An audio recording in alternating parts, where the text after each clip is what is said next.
Olá, amigas e amigos, eu sou Marcelo Soares, sejam bem-vindos ao canal Família dos Investidores. Hoje vou falar sobre como sair das dívidas, vou te dar formas de como turbinar o pagamento delas e, no final, como nunca mais entrar nesta situação. Essa seria uma excepcional meta para você colocar para este ano: sair das dívidas e não entrar mais nelas. No vídeo anterior falei como criar suas metas e com este vídeo você ficará mais produtivo este ano. Vou deixar aqui em cima no card, vai lá e dá uma conferida. Para que este vídeo não ficasse muito longo, dividi ele em duas partes, mas precisava passar todo o conteúdo para que você não precisasse buscar mais informações em outro canal. Tenho certeza que não encontrará nenhum vídeo no YouTube tão completo quanto este. Atualmente, entrar em dívidas é algo muito fácil. Em poucos minutos, a bola de neve da dívida começa a rolar. Vou te passar 4 motivos que explicam por que isso acontece. Mas se tiver outros, escreva aqui embaixo nos comentários. Primeiro, o crédito está muito facilitado. Seja por financiamentos, seja por empréstimos consignados ou pelo uso do cartão de crédito, ficou muito fácil você se endividar para comprar algum bem ou serviço. Segundo, porque não possui educação financeira. Não têm o hábito de controlar, de anotar as despesas, não fazem um planejamento financeiro das compras atuais e futuras e não usam os produtos financeiros do mercado, os investimentos, para obter uma renda passiva. De modo geral, as pessoas não se planejam para algo que precisam ou desejam, apenas vão lá e compram. E aqui já vai a primeira lição. É importante distinguir o que é preciso do que é desejo. Mas como saber quando posso fazer uma compra? Uma dica é o seguinte: faça a pergunta para si mesmo. Isto se encaixa no meu padrão de vida atual? Se a resposta for sim, se você tiver dinheiro e não for comprometer o seu orçamento, então compre. Mas se a resposta for não, fale para si mesmo: hoje não vou comprar, mas vou tomar atitudes para que no futuro possa adquirir isto para mim e para minha família. Terceiro, porque as pessoas agem por impulso, baseadas em emoções geradas pelas propagandas e pela publicidade, o que gera o desejo por um bem ou um serviço. Quarto, porque as pessoas compram coisas que vão dar status, mas que não se encaixam nos padrões de vida delas. Atualmente, com as mídias sociais, essa vontade de parecer algo que não é ficou muito mais evidente. Mas você tem que lembrar que as pessoas que querem impressionar não pagarão as suas contas presentes e nem as futuras. Às vezes, um bem que você compra gera muitos gastos, pois são passivos, como o carro ou um celular. Com o carro isso fica muito claro, pois além do custo dele tem o combustível, o seguro, as revisões ou manutenções e sem contar os outros custos envolvidos. Existem situações onde o carro pode ser considerado um ativo? Sim, existem. Por exemplo, quando você usa ele para ganhar dinheiro, como Uber. Com certeza vocês poderiam citar mais, mas acredito que estes sejam os principais. Agora eu queria falar com você sobre algumas consequências importantes das dívidas. Muitas pessoas acabam comprometendo seu orçamento, tornando-se escravos de alguém ou de alguma empresa, porque tem que trabalhar tanto e tão duro até pagar as dívidas que acabam se tornando escravos e prejudicando a sua saúde. Além disso, começam a criar uma ansiedade pelo final do mês, se segurando nos gastos até receber o próximo salário. E o pior, quando recebe, ficam tristes por saber que não vai sobrar nada, pois a gaveta já está cheia de boletos para serem pagos. Com isso, você começa a ficar agoniado, tenso, nervoso e estressado, chegando a perder o sono. Quando você entra nesta roda viva, neste ciclo de escravidão, na corrida dos ratos, até sua produtividade é prejudicada, pois não consegue mais aproveitar os momentos bons da vida. Não se diverte, não passeia, não consegue desfrutar. Escreva aqui embaixo nos comentários se isso já aconteceu com você. Compartilhe conosco sua experiência e como conseguiu resolver. Outra consequência das dívidas é a introdução da mentalidade de escassez nos seus filhos. Como as pessoas endividadas nunca têm dinheiro para passear, tomar um sorvete ou se divertir, os filhos criam crenças limitantes com relação ao trabalho e ao dinheiro. Elas são ensinadas inconscientemente que o dinheiro é ruim, pois não conseguem pagar nada que lhes dê prazer, ou que o trabalho só serve para pagar contas, pois a pessoa não consegue progredir e ganhar o suficiente para sair do ciclo da escravidão financeira. No próximo vídeo vou falar sobre crenças limitantes. Por isso, aproveite e se inscreva e ative o sininho para ser avisado. A dívida tem outra consequência também. Ela acaba afastando as pessoas que você considerava seus amigos, pois fica no subconsciente delas que você agora só vai se aproximar para pedir dinheiro. Poucas pessoas realmente vão te estender a mão ou te ajudar a sair do buraco, como eu estou fazendo agora. Esse afastamento dos ditos amigos te levam também a desenvolver os sentimentos de vergonha e culpa, por não saber gerir a sua vida. Ou seja, até aqui já vimos que as dívidas interferem nas suas finanças, na sua saúde física e emocional e agora também nos relacionamentos. Vamos para a prática, para entender os 5 passos definitivos para sair das dívidas. As taxas de juros praticadas pelos bancos sempre serão muito altas e não tem nenhum investimento seguro que lhe dará a mesma taxa que eles cobram. Portanto, assim que identificar um problema financeiro, procure logo uma solução. Não procrastine, não adie para amanhã. Você lembra que falei no vídeo anterior sobre a procrastinação? Não deixe o tempo passar, senão a sua dívida vai crescer como se fosse uma bola de neve. Vamos lá, primeiro passo. Você tem que reconhecer que tem dívidas que saíram do seu controle, que você fez bobagem, que comprometeu a sua felicidade por não parar para pensar nas consequências para si e para as pessoas ao seu redor. Para quem é casado, noivo ou noiva, tem que compartilhar esta situação. Se tiverem filhos adolescentes ou adultos, eles podem participar também, pois o seu erro vai repercutir em toda a família. E agora, a família unida terá que sanear, que resolver juntos essa situação criada. Não fique com vergonha de reconhecer o seu erro. Inicialmente, os familiares poderão ficar chateados, mas com certeza te apoiarão para sair desta situação. Isto será um grande ensinamento para todos. Esta atitude fará grande diferença no próximo passo, pois inevitavelmente a humilhação vai lhe dar força para nunca mais fazer o mesmo e não se desviar do cumprimento da estratégia, do caminho que tem que percorrer. Um hábito muito importante é criar uma rotina com a sua família sobre o controle financeiro. Faça uma prestação de contas mensal como se sua família fosse uma empresa e comece a fazer juntos projetos familiares. Desta forma, você estará ensinando para os seus filhos como lidar com as finanças, além de dizer para todos que as opiniões deles são importantes para o sucesso da família. Segundo passo, tome uma decisão firme pela estratégia, pelo caminho que vai usar e tenha foco para resolver este problema. Você tem que entender que os sacrifícios serão necessários no presente para ter tranquilidade no futuro, para ter um conforto no futuro. Inicialmente, a mudança vai doer, mas se continuar do mesmo jeito, no futuro vai doer muito mais. Então, não se desvie da sua decisão. Lembre-se que o tempo é o inimigo que potencializará sua dívida. Terceiro passo, você vai precisar fazer um orçamento de todas as suas contas rotineiras, fazendo um balanço entre suas receitas e as suas despesas. Você terá que fazer algum tipo de controle das entradas, como salário e qualquer outra renda extra, e das saídas, todos os seus gastos. Pode ser em uma planilha no computador, pode ser no caderno ou pode ser em um aplicativo gratuito. Disso não poderá fugir. Tem que anotar todos os gastos, até aqueles menores como o cafezinho, pois às vezes nessas pequenas coisas é que o dinheiro está escorregando entre os seus dedos. Quando fizer isso, vai ter a verdadeira fotografia, onde pode fazer cortes e o que vai sobrar para acelerar o pagamento das dívidas. Você tem que saber quanto ganha e quanto gasta em cada área. Tem que saber o tamanho do problema. Sem isso, vai parecer que você está correndo numa esteira. Corre, mas não sai do lugar.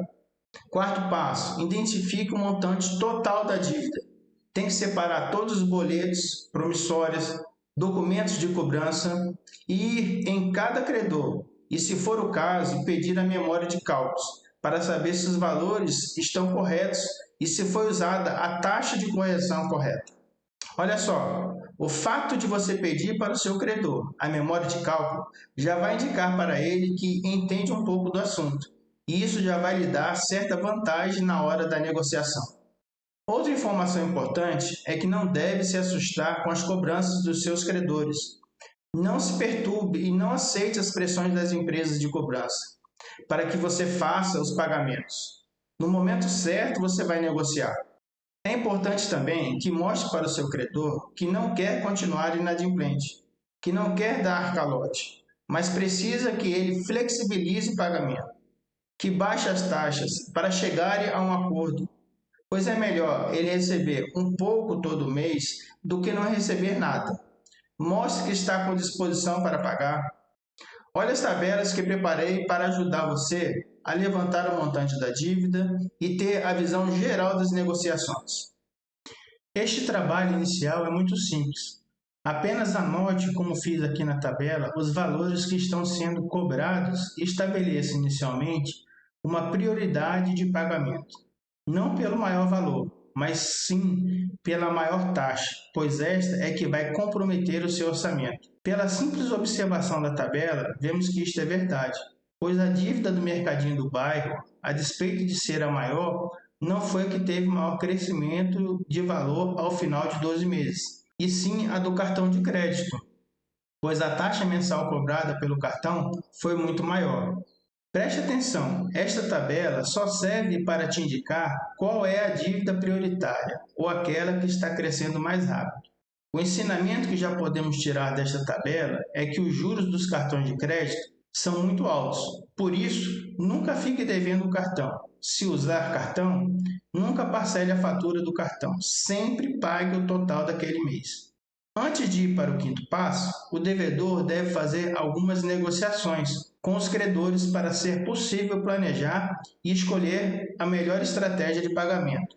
Vamos para a planilha seguinte. No exemplo que coloquei na tabela, levei em consideração as dívidas que esta pessoa contraiu ou adquiriu por não ter o controle financeiro adequado. A primeira foi de R$1.000 em um mercadinho do bairro.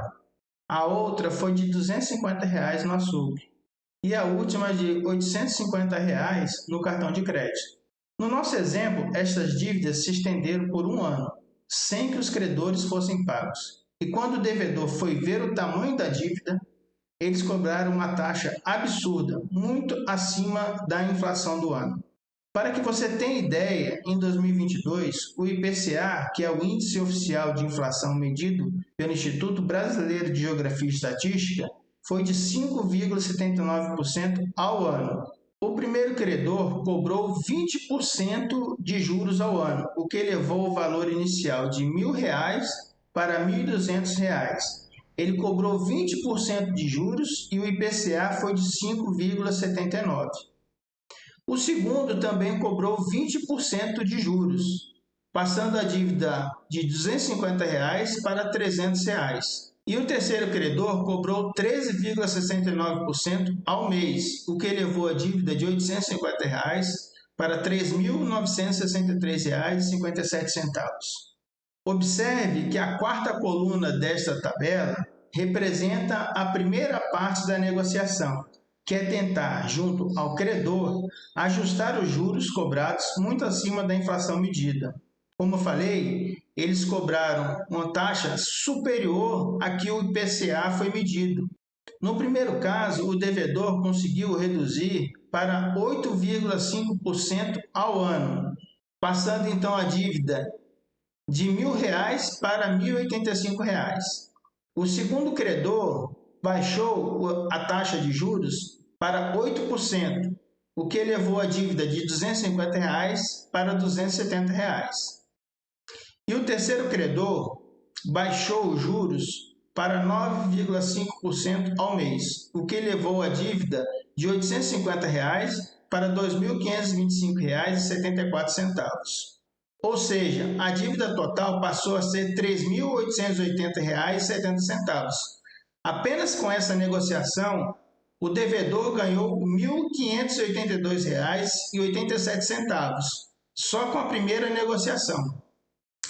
Essas reduções só foram possíveis porque, como falei, o devedor mostrou para os seus credores que efetivamente está disposto a quitar a sua dívida e não quer dar o calote, porque explicou para os credores o que aconteceu com ele no ano anterior, algo que foi inesperado e não pôde saldar suas dívidas.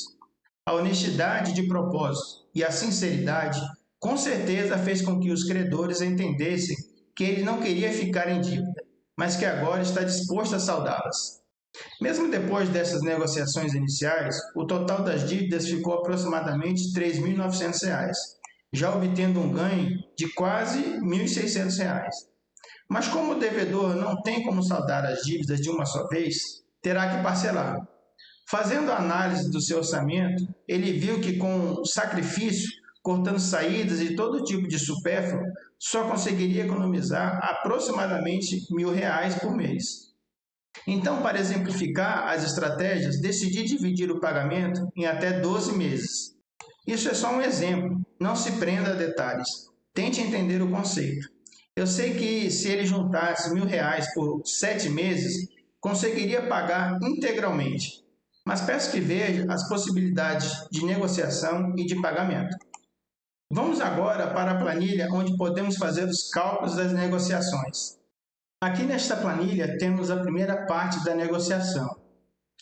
Aqui você pode fazer a transformação da taxa de juros anual em mensal e aqui mais embaixo fazer o cálculo dos juros compostos. Se quiser esta planilha, posso enviar para você por e-mail. Vá na descrição que tem o meu e-mail lá. No nosso exemplo, com o Mercadinho, o devedor tinha uma dívida de R$ 1.000 e conseguimos baixar os juros de 20% para 8,5% ao ano. Então você coloca aqui a taxa anual nesta célula amarela e aqui embaixo já vai dar o resultado da taxa mensal, de 0,68% ao mês. Logo abaixo você coloca nessas células o valor inicial da dívida, que era R$ 1.000, e o tempo que você deixou de pagar, 12 meses ou um ano. E aqui na célula azul já tem o resultado da sua dívida depois de 12 meses. Desta forma, faça mais tarde os cálculos do açougue e do cartão de crédito. Bom, agora vem a segunda parte da negociação. Como falei anteriormente, vamos tentar fazer a negociação com prazo máximo de 12 meses. Então, vamos considerar para os cálculos a seguinte distribuição. O Mercadinho vamos dividir o pagamento em 7 meses, o açougue em 1 mês e o cartão em 12 meses. Vamos fazer o cálculo para o Mercadinho e depois você pode fazer para o açougue com uma parcela e juros de 4,9% ao ano e para o cartão de crédito com 12 parcelas e juros de 9,5% ao mês. Não vou fazer para que o vídeo não fique mais longo.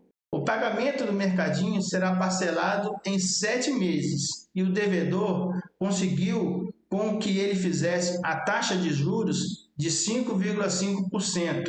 Portanto, indo aqui para a segunda parte da nossa negociação, nós colocamos aqui os juros que ele conseguiu de 5,55%, o capital ou a dívida, no caso, foi R$ 1.085, que nós calculamos ali em cima, e o tempo de pagamento vai ser de 7 meses. Então, já temos aqui na célula azul o valor total da nossa dívida que vamos ter ao longo dos 7 meses para pagar.